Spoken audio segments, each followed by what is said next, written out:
Yo, what is up, guys? So we're here to talk about Diablo 3 Season 16. What you guys are seeing is on the PTR, but this is what's going to be coming out in Season 16. But anyways, let's go ahead and talk about what's new, what are the best classes now that things have obviously been changed with a bunch of damage integers, as well as talking about seasons in general, because I had a few people come in asking, is this season worth playing, and what are seasons, because it recently did come out on the Nintendo Switch, so there are a few new players looking for Diablo content, and they have some questions. So basically, to sum it up, seasons are basically new patches that come out that are supposed to kind of change up the game, balance issues, those kinds of things as well. But anyways, let's go ahead and jump into the question, what's exactly new in this season, and actually show you guys what's new. So first off, there is a pretty big change with something called the Royal Ring of Grandeur, which is actually going to let you run one less set piece, and it's going to give you the ability to run a set, which is a very specific set of items, and once you collect enough, whatever the amount of pieces that you have will apply the set bonus. So if you have 2, it's going to apply that set, 4, it's going to apply that, and 6, it's going to apply whatever it says. Keep in mind, you will get every single set, because again, there are newer players to Diablo, so I'm just going to mention some of these things, especially from people coming from like the Switch. They're like, what the heck is this, like green item? Those kinds of questions. But anyways, so first off, they have actually changed the damage integers on a lot of different things on Season 16. There's a lot of things that have actually been tripled or even quadrupled in damage. So basically, the scaling, the power creep, whatever you want to call it, has gotten a little bit higher here. And there are some classes that had no changes, or some sets that actually had no changes at all. Specifically, the sets that have been considered the meta. But anyways, yeah, Talrashas used to be, for the 6 set piece bonus, it used to be 750% damage, and now it's 3,000. So again, some of these things have been like quadrupled and tripled as far as damage goes, and some of the meta has shifted up. So let me go ahead and just go into like the 4 players as far as this goes. This is actually a pretty big shift. So it used to primarily consist of having like a barbarian, a necromancer, a wizard, and a monk. But now you can see there's a lot more demon hunters here, and that is specifically due to the 6 set bonus of the Shadows Mask set, or the Shadows Mantle set. For this 2 set, you actually get 2 different buffs here. So the 2 set bonus is going to allow you to have extra bonus damage, and the 6 set is going to give you 75,000% extra bonus damage, previously from the 50,000. So again, that's a pretty nice little buff over there. But like I mentioned before, the biggest change is the Royal Ring of Grandeur, which is Season 16, the Season of Grandeur, which is going to give you the ability to have the Royal Ring of Grandeur. Even though you don't have it equipped, it just default gives it to you. You don't have to put it in the cube. So a lot of people are just running like one different piece of armor or one different thing. That's pretty much the biggest change. You're going to get extra DPS or extra survivability. That's really what it comes down to. That's one of the biggest changes. For example, as far as the wizards go, because we're going to go into like each class, what's kind of the most meta, what's the best, what's ranked number 1, right? But for example, like wizard over here, it's the Etched Sigil Death Wish set, which has already been technically meta. But now, instead of running, let's say, Talrashas Amulet, you can run the Traveler's Pledge, because you have the Ring of Grandeur for free, and you still have that Conviction of Elements, which is a great thing to put inside of your cube. So those are some changes to the game that are, I would say, relatively small. There's not like any new uniques in the game, which sometimes in certain seasons they'll add new uniques into the game. But as far as this season, there's not really any new uniques, at least as of right now. I hope they will add some in Season 16, but I think that it's just going to be these damage integer changes. In addition to having the Royal Ring of Grandeur, there's some quality of life changes, specifically with some of the materials, specifically the Greater Rift Keystone. Instead of it being something that would be in your inventory, it's just going to be here. It's just quality of life change. Doesn't really change the gameplay. There's also another change to Primal Ancients. Instead of it being something where normally Primal Ancients would be the same, but now with the Primal Ancient, you can see this little red aura that swirls around it, and you'll see a red beam. And also on the minimap, instead of it being a gold star, you'll see it be a red star with a circle around it, so basically a pentagram around it. And that's just a small change. It does make it more exciting when it drops. You're like, oh, that's best in slot for sure. Also, they buffed one of my favorite sets, which is the Legacy of Nightmares. So this used to do 100% increased damage with the 2-piece set bonus, which is the anti-set set. So instead of doing a 100 bonus damage, you're going to do 500 bonus damage for each piece of ancient item that you have equipped to your character, as long as it's the only set. So that is something that adds a little bit more uniqueness to the game. But to really answer the question for some of you veteran players that have been playing for hundreds and thousands of hours, what's exactly new with this? And what would be the reason? I would say for any of you guys interested in just the Royal Ring of Grandeur, basically to add one armor or one ring difference. If you're interested in that, then yes, there is a reason to come back. For any of you players that maybe just hop on the Switch, is there a reason to play Season 16? Oh, definitely. If you've never played Diablo and this is your first season, that's great. It's going to be a great time for you. You'll have some fun for a bit.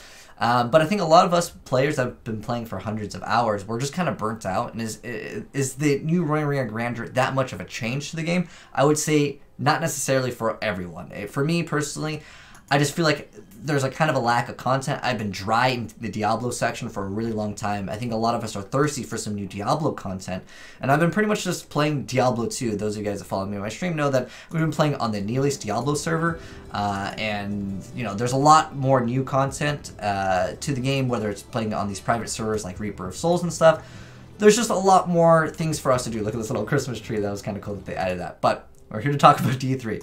But I just feel like there is not necessarily a huge drive for me to come back into Season 16. Yeah, these damage integers are kind of cool, and I'll go over the character changes. Let me go ahead and we'll just kind of rant a little bit here. I'm just going to do some of the greater. If this is a Torment 13, not that it really matters, because you can face roll the content. But yeah, to really answer the question, and I'll go over what are the best sets for every class. Again, via the PTR, keep in mind these are, of course, subject to change. But there's not a huge drive, like I said, for some of us players to come back. And I kind of want to talk about, actually, you know what? Let's go over the best sets first, and then I'd rather rant on, because some people are just kind of interested in knowing what is the best set for each class, like what's considered the meta. And I want to go over that. But like I mentioned before, as far as the leaderboards go, for the 4 players, you'll see a lot of Demon Hunters now in these builds, which I think is great. It's been a while since DHs were like top tier. I know they were top tier for the longest time with like Marauder set. Even in back in the day when Inferno was like a difficulty, they were like one of the only classes that could really do the content quite easily just because they had the damage. But anyways, that's a long time ago. But let's go ahead and go over what are the best things for each class. I'm going to go over just basically what's in the solo play, because I think that's most of what people would want. So as far as things changed, I'm just going to go over like the top 1 to 2, depending on what it is. So the waist set has been buffed. So for the 6 set bonus, you get 10,000% bonus damage. So that's kind of cool. But yeah, the whirlwind set would be ideal. Also, because of the changes with the Royal Ring of Grandeur, you can see Skull Grasp is something that you can throw in the cube. You got Conviction of Elements as well as the Obsidian Ring of the Zodiac. But it's pretty much the waist set damage bonus has been increased. So, I mean, I'll mouse over something. So if anyone wants to like screenshot or kind of copy their build, feel free to go and do so. This is what is considered rank 1. And pretty much across the board, most of them are going to be the same. Although you guys can see the difference in the IK set has been increased by 4,000% damage. A lot of these, again, just really comes down to damage interchanges. So you can see that there are a few different classes that will have variety here. I'm just going to kind of mouse over them a little bit fast here just because there's so many classes. And sometimes you'll see that there are more than one builds. Other times it's primarily just one set that is like dominating the leaderboard. But you can see what's in rank 1, and let's go to rank 4 in here. You can see it's pretty much just IK, but the person that happens to be in rank 1 happens to be running a different build. For the Crusader over here, they actually got a change with roll-ins, so just pretty much just flat damage in integer, just damage changes here, but this is going to be the best set, specifically because you're able to also run like String of Ears, which is going to reduce your damage here a little bit. Again, sweep attack, a little viable now. It's kind of interesting. I was never a fan of that set, but that is what's considered meta. Also, Thorns got a pretty big buff over here. You can see 15,000% of your Thorns damage, which has been, again, some of these integers that have been changed were like double, triple. I guess I'll go over this one a little bit more. I don't think I moused over the stuff, but a lot of stuff has pretty much been the same for a while, throwing like the Aquila Quis over here, and then we have the Conventional Elements, but pretty much a lot of the stuff has been like very similar to things that we've seen before. There's not a new legendary here that has been changed to make you go, oh my gosh, this is absolutely amazing. But you'll see pretty much across the board we have a lot of the Shadow set. However, the person currently in first place right now is running a Marauder set. Again, these are just damage integer increases, so these are like what would be considered the best. Pretty much just pick a set for a 6-piece set, and you'll be good to go. Run whatever thing gives you damage bonus to whatever the weapon. Currently, I think on season 15, the the UE is considered still very meta, but again, the majority of people are running the Shadow set for their 6-piece, and it's considered very meta. It's definitely a top build. It's definitely one of the best. Now, Monk has actually been doing the best. Like, another question I had asked, which what is the best class? I think Monk definitely is going to be one of the highest tiers. Like, if you're just looking to push solo, like, what's the highest number? I think Monk will probably be able to do it the best. At least as of right now, they're the current highest. But you can kind of see what the builds are running. A lot of them are running in a set. It's going to be one of the best builds for this class. Like I said, I'm just going to go over them kind of fast. If I'm going over it too fast, feel free to go ahead and pause the video, because I think this is what some people are most interested in, what's the best class for Season 16. Again, this is just the PTR, but most of the time things just roll over. But if there is a change and you're watching this, let's say later down the line and things have changed, I'll definitely update the pinned comment, and you'll know that, you know, perhaps some of the things have changed. But pretty much it's like everyone's running the same thing, all right? It's running the Rabbit Strike, we got the Kashiro's Blade, and then in a set, again, just for that damage buff that it actually has gotten. And then, yeah, so you can see pretty much via the equip. Sometimes people transmog, but like pretty much it's the same thing across the board for monks over here. Then you have the Necro. Necro has actually received no changes, so I'm not going to really go over that too much, but currently the person that's in first place is running Pestilence. This is one class, I just wish they changed something, at least for Necromancers in Season 16. So, oh, I also wanted to mention something. It depends what class you're playing that's going to give you that drive for Season 16, right? Because if there's a huge change, then, you know, you could want to actually play something. But it's just Pestilence all over again here. Witch Doctor over here. They actually got a buff. Jade set, pretty much just running the Jade Harvesters. Again, we're just mouse over the gear, so you guys can maybe copy this build. If you would like to, go ahead and do so. We got the Furnace, we got the Strong Arms, Conviction of Elements. Again, a lot of stuff is pretty much the same thing, but like you'll have one extra slot. So let's say for this one, instead of the head, you'd be running like the Quetzalcoatl over here.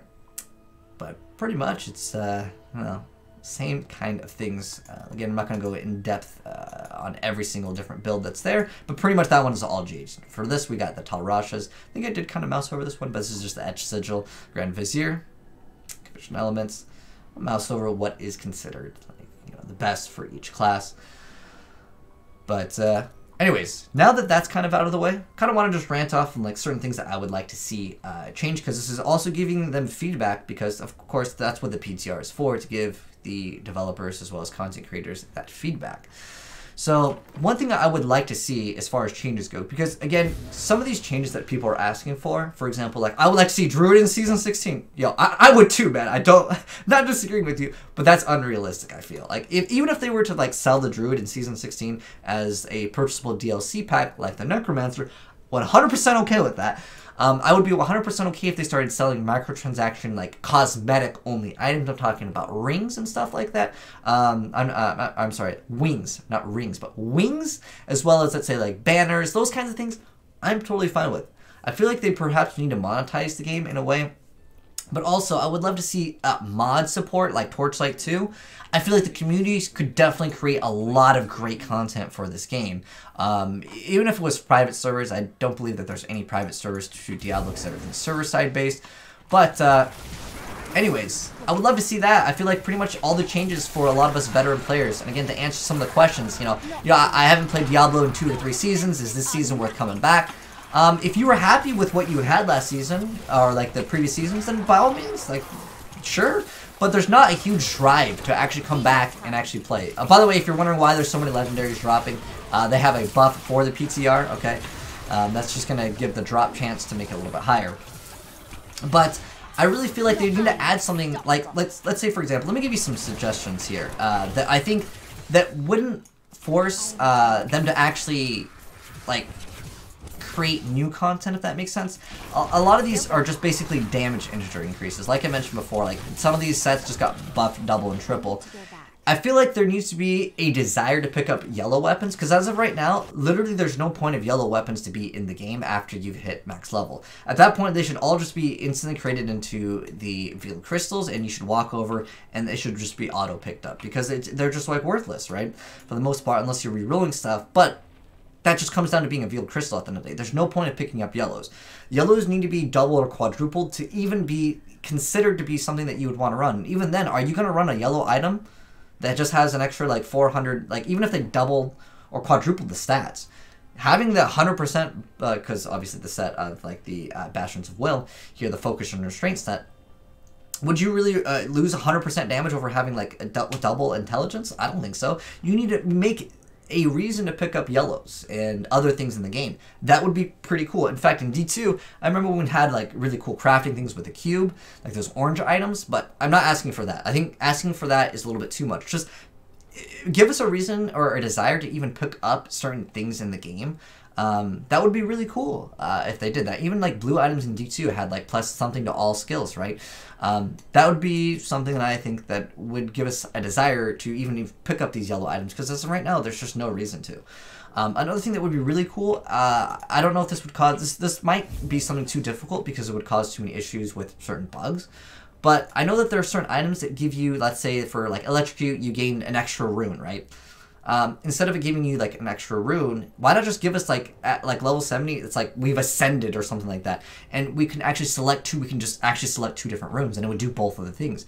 That would add a lot more theory crafting to the game. Another thing that I think would be cool, someone mentioned just adding more Kanai's Cube, as in we can have like, let's say multiple things in the Kanai's Cube, like we can have 6 items instead of 3. That would be cool. That might be too much of an advancement. But I think that for one season, it would be really cool. Instead of it being like 1 weapon, 1 armor, 1 ring. And sorry, my cam's kind of blocking it, but you guys get the idea.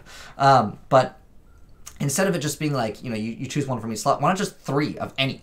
Like, that would be kind of cool, the season of, you know, choice, right? We would just have 3 different weapons in there, more than likely, because it's just damage integer changes. That would be really cool, too. Those are the things that I think that would really get us veteran players that have played Diablo for many, many years, or just put hundreds of hours and are kind of burnt out of the game, to come back and be like, yo, I'm going to try this, I'm going to try this. That's a feeling that I get when I first played, like, Diablo or Path of Exile. Like, if I go into a new season, I want to see new uniques. That would be really cool, too, but I think that might be asking for too much.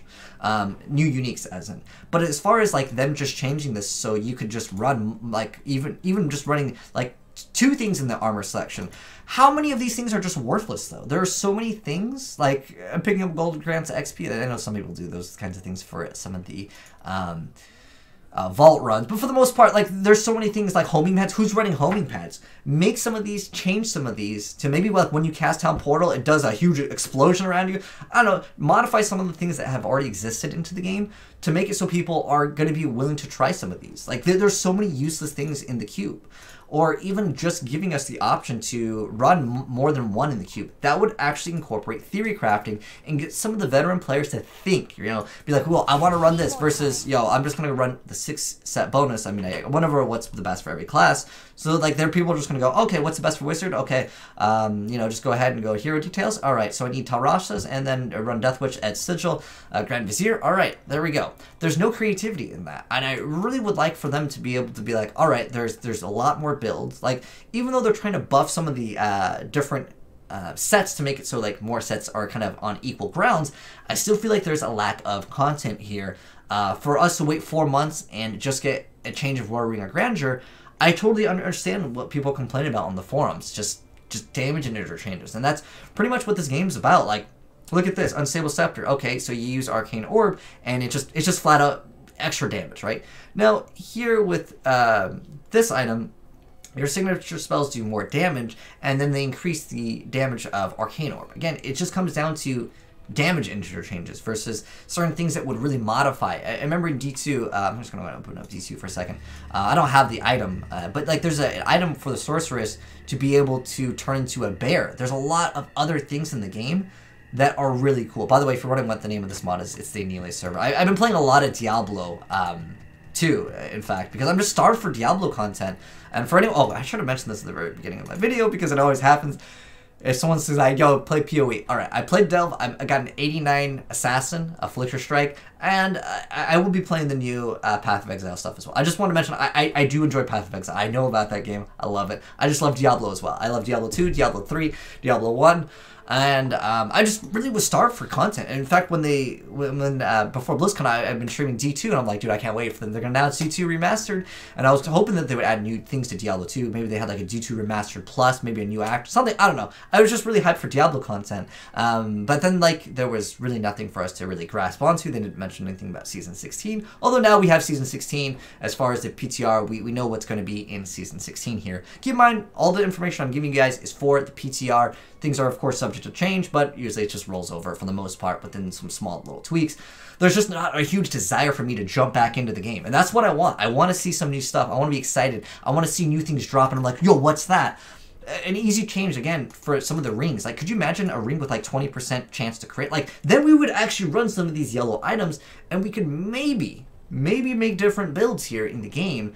Yeah, that might power creep the game to be exponentially higher, but at least it would give us something to strive for. When we pick up, let's say, like, a yellow item, there's just no desire to pick it up. It just literally becomes a veiled crystal, and that's kind of disappointing. When in D2, if anyone actually like played D2 for like a long time, remember Imp Shanks? Those were like considered the meta boots, and they were a yellow item, but technically they were duped, but there's so many items in Diablo 2 that were very, like, there was yellow items that were actually unique and worth running. There was crafting in that game that was, like, you would have that specific item, and pretty much no one else would have it. Now, in this game, it's just like, oh, is it, you have this item, or is it ancient? Is it primal ancient? That's it. It's like six set piece, and I feel like it ruins creativity. I feel like one thing that they could do, just as just other things that they can change to make a lot of people excited to jump into Season 16 that would require not too much development time. It would be something like, again, going to the cube, even doubling up what you can put in the cube. That would give a lot of theory crafting. That would open up the doors for a lot of things. The Ring of Royal Grandeur is really cool. That's a great change, but it's just too small. I mean, look what people are running. It's just like one small different change. It's just like, oh, I'm just going to throw in, let's say this, or let's say, okay, I can just throw Travelers. It's just all comes down to just damage interchanges. There's not like a very unique thing. Like, for example, in D2, you had the Sork item that can turn you into a bear. You had the Barbarian helm that could turn you into a wolf. That was skills from another character or another class. That would be cool too, because that's already in the game, right? What if we could have something that was like, you could get a secondary class, right? That would be really cool. You can select a secondary class, maybe have a few skills from that other class. Again, that's content that already exists. And then maybe like a passive or two from another class too. That would be really cool if we could just have some new content from content that previously existed to basically add more theory crafting and more creativity in the game. Because that's what I desire personally with Diablo or any action RPG. That's one complaint I had with Lost Ark, was there's just the stat sticks at the end of the day, where I would want something like that would give me that feel of my character is unique. And I hope Diablo 4 or whatever Diablo project is in the works will actually add to that. But really, or just something for me to get excited to think that there is a new item that I can get that I'm like, okay, I want to do something with this. What do I want to do with this? I want to use this skill with this skill and this skill versus things that I've already done. Like I said before, we've all played, for us that have played thousands of hours, we've probably played whatever build is like best in slot for the most part. I want to get an item that makes me think, and, you know, until that item becomes like, you know, the best item, and then like, okay, I'm over it. Next season, okay, I want to do something new. And I honestly wouldn't mind if they added like wings that you'd have to pay for to be able to get that new kind of content that I'm looking forward to in any action RPG. Is there's just a lack of excitement right now. Yeah, Primal when it drops, that's pretty cool, but at the end of the day, it's just a stat stick. But that's how I personally feel. I would love to know what you guys think they could add to maybe Season 17 or something like that, or what would be really cool. I think, honestly, the best thing they could really do is open up the game, add it to, like, you know, how StarCraft 2 has all those mods that you can put into the game. Maybe add that, or just make it open so people can start modifying some of the files in the game. Obviously, you know, with private servers, they probably don't want that. But I would think that it would be really cool to have, like, kind of like those servers on StarCraft where you can join a game, and then they would have all these things, that, all these new uniques, like have people create some of these new uniques, or even just allow us to create the new uniques for you guys. That would be so cool. I'm pretty sure if you opened up some of the development tools to just create some of the items and just have some of the fans create some of the, like, even artwork or anything, have some of these contests to create uniques in the game that would be from the Diablo fans, have them create the artwork, create some of the stuff, and maybe like some of the items could have skins that you could have as microtransactions. Again, just skins. And I'm talking about like XP boosters or anything, but like who wants XP boosters in Diablo anyways? But again, some of these new things that could have been created from the fans that would be added into the game, and that kind of offsets some of the load there as far as the development. But again, I think that adding the ability to select multiple runes would be cool. Just like, let's say 2 runes on certain things, that would be cool. Like when you throw an orb, it does Scorch and Frozen, like it would do double, right? Just something to make us like want to try certain things. I don't know. I just feel like I'm very passionate about like ARPGs in general, and I think that Diablo 3 could be a much better game. But overall, I've been playing a lot of D2 and I've been enjoying it. So if you want to see more Diablo content, feel free to go ahead and hit that follow button over on Twitch. It'll be there down below. But I don't know. I just want some new content with Diablo 3 or even D2 if they had more uniques. But I think that's asking for too much. That we're probably just looking at playing on some private modded servers anyways. But anyways, ranted long enough there at the very end. But let me know, guys, how you feel about any of the things that we talked about. What would you like to see in Prep Season 17 in the future? Or give me some of your guys' feedback on the PTR. But let me go and wrap it up. Is this season worth playing? I think for us veteran players, it's just kind of like you're going to play it and you're just going to be like, all right. You know, it's just like, it's just too small of a change. But again, if you maybe just got Diablo on the Switch, it's definitely worth it. I'm going to be also live streaming. I'm going to probably do the entire campaign on the Switch because I just picked it up on the Switch. So I'm going to be playing it on the Switch. So if you guys want to see that, I'll do like a full walkthrough guide because I think there are a lot of people that are probably going to get a Switch for Christmas and they're going to be playing at Diablo and they want to just know like certain builds and stuff like that. So I'll do that for funsies. But if you're looking for more Diablo 2 content, I'll definitely be uploading a lot more the private server stuff. Now I will be also streaming that stuff. But I hope next season we get something very big in Diablo 3. But, you know, I'm just hopeful, man. But anyways, thanks for watching, guys. Peace out. Have a good one. I am signing out.